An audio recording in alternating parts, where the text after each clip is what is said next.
Daly, Whitlaw, and I were discussing the recent stupendous explosion which had occurred in the vicinity of Berlin. We were marvelling concerning the extraordinary period of darkness that had followed, and which had aroused so much newspaper comment, with theories galore. The papers had got hold of the fact that the war authorities had been experimenting with a new explosive, invented by a certain chemist named Baumoff, and they referred to it constantly as the new Baumoff Explosive. We were in the club, and the fourth man at our table was John Stafford, who was professionally a medical man, but privately in the intelligence department. Once or twice, as we talked, I had glanced at Stafford, wishing to fire a question at him, for he had been acquainted with Baumoff. But I managed to hold my tongue, for I knew that if I asked out point blank, Stafford, who's a good sort, but a bit of an ass as regards his almost ponderous code of silence, would be just as like as not to say that it was a subject upon which he felt he was not entitled to speak. Oh, I know the old donkey's way, and when he has once said that, we might just make up our minds never to get another word out of him on the matter as long as we lived. Yet I was satisfied to notice that he seemed a bit restless, as if he were on the itch to shove in his oar, by which I guessed that the papers we were quoting had got things very badly muddled indeed, in some way or other, at least as regarded his friend Baumoff. Suddenly he spoke. "What unmitigated wicked piffle!" said Stafford, quite warm.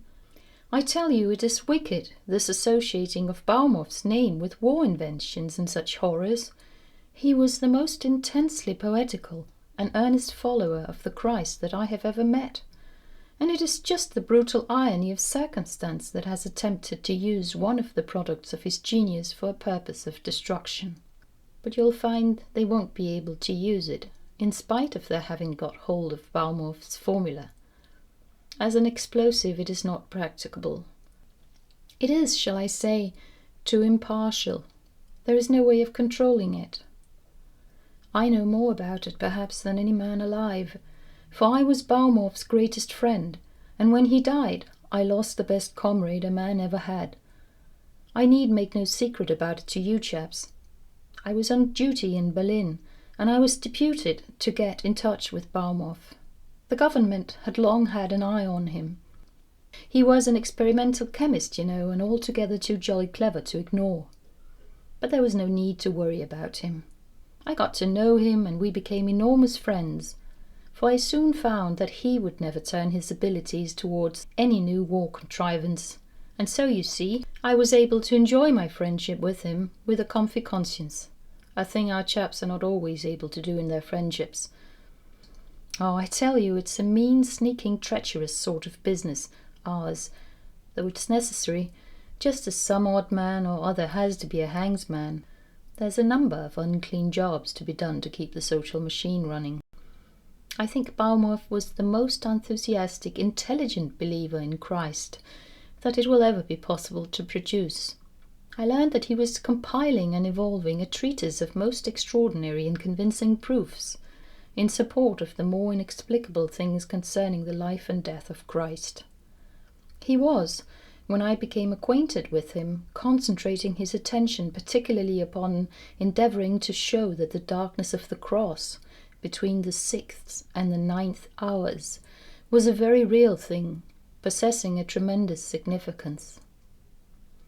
He intended at one sweep to smash utterly all talk of a timely thunderstorm, or any of the other more or less inefficient theories which have been brought forward from time to time to explain the occurrence away, as being a thing of no particular significance. Baumoff had a pet aversion, an atheistic professor of physics named Hauch, who, using the marvellous element of the life and death of Christ as a fulcrum from which to attack Baumoff's theories, smashed at him constantly, both in his lectures and in print. Particularly did he pour bitter unbelief upon Baumoff's upholding that the darkness of the cross was anything more than a gloomy hour, too, magnified into blackness by the emotional inaccuracy of the Eastern mind and tongue. One evening, some time after our friendship had become very real, I called on Baumoff and found him in a state of tremendous indignation over some article of the professor's which attacked him brutally, using his theory of the significance of the darkness as a target. Poor Baumoff! It was certainly a marvellously clever attack, the attack of a thoroughly trained, well-balanced logician. But Baumoff was something more. He was genius. It is a title few have any rights to, but it was his.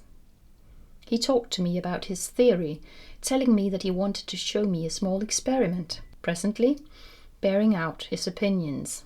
In his talk he told me several things that interested me extremely.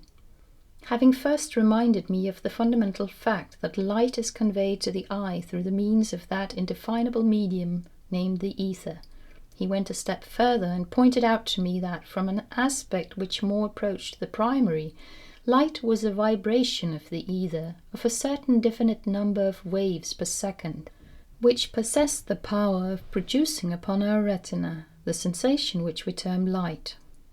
To this I nodded, being, as of course is everyone, acquainted with so well-known a statement. From this he took a quick mental stride and told me that an ineffably vague but measurable darkening of the atmosphere, greater or smaller according to the personality force of the individual, was always evoked in the immediate vicinity of the human during any period of great emotional stress.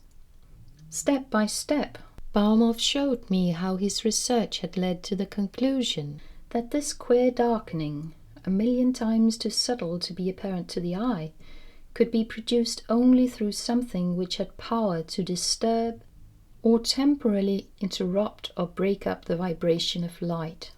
In other words, there was at any time of unusual emotional activity some disturbance of the ether in the immediate vicinity of the person suffering, which had some effect upon the vibration of light, interrupting it and producing the aforementioned infinitely vague darkening. Yes, I said as he paused and looked at me, as if expecting me to have arrived at a certain definite deduction through his remarks. Go on. Well, he said, don't you see? The subtle darkening around the person suffering is greater or less, according to the personality of the suffering human, don't you? Oh, I said, with a little gasp of astounded comprehension, I see what you mean. You mean that if the agony of a person of ordinary personality can produce a faint disturbance of the ether with a consequent faint darkening, then the agony of Christ, possessed of the enormous personality of the Christ, would produce a terrific disturbance of the ether, and therefore, it might chance, of the vibration of light, and that this is the true explanation of the darkness of the cross, and that the fact of such an extraordinary and apparently unnatural and improbable darkness having been recorded is not a thing to weaken the marvel of Christ, but one more unutterably wonderful, infallible proof of his godlike power. Is that it? Is it? Tell me. Baumoff just rocked on his chair with delight, beating one fist into the palm of his other hand, and nodding all the time to my summary.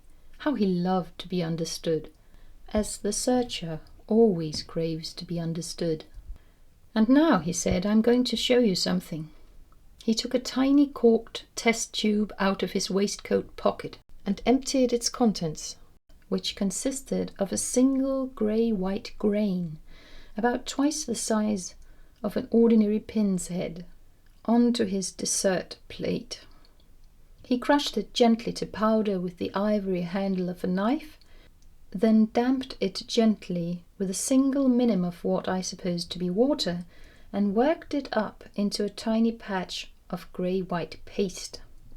He then took out his gold toothpick and thrust it into the flame of a small chemist's spirit lamp, which had been lit since dinner as a pipe lighter. He held the gold toothpick in the flame until the narrow gold blade glowed white-hot. "Now look," he said, and touched the end of the toothpick against the infinitesimal patch upon the dessert plate. There came a swift little violet flash, and suddenly I found that I was staring at Baumoff through a sort of transparent darkness, which faded swiftly into a black opaqueness. I thought at first this must be the complementary effect of the flash upon the retina, but a minute passed, and we were still in that extraordinary darkness. "My gracious man, what is it?" I asked at last. His voice explained then that he had produced through the medium of chemistry an exaggerated effect which simulated to some extent the disturbance in the ether produced by waves thrown off by any person during an emotional crisis or agony.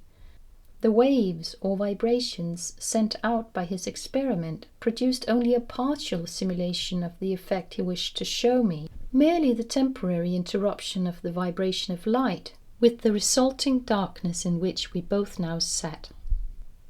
"That stuff," said Baumoff, "would be a tremendous explosive under certain conditions."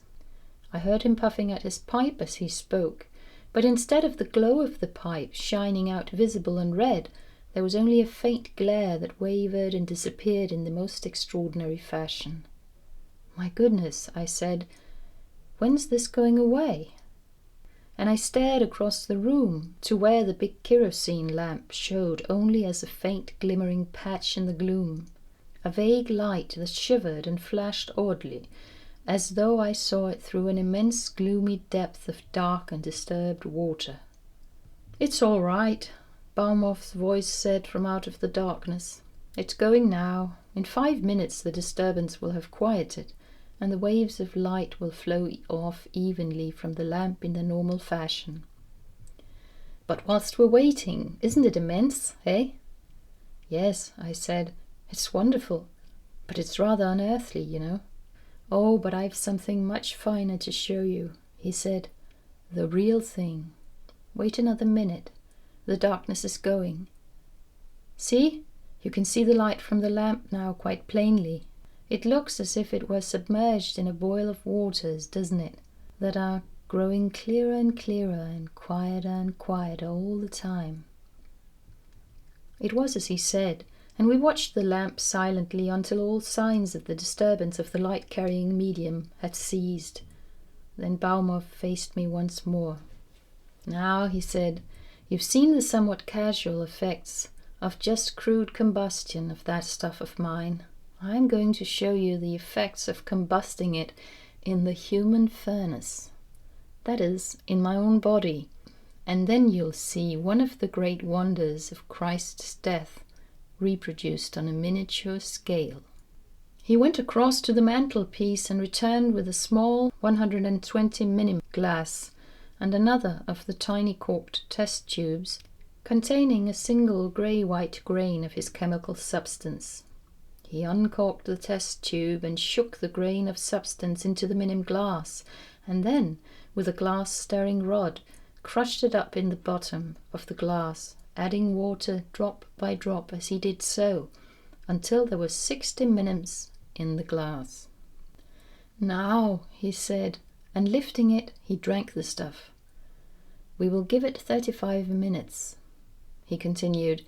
"Then, as carbonization proceeds, you will find my pulse will increase, as also the respiration, and presently there will come the darkness again, in the subtlest, strangest fashion, but accompanied now by certain physical and psychic phenomena, which will be owing to the fact that the vibrations it will throw off will be blent into what I might call the emotional vibrations which I shall give off in my distress.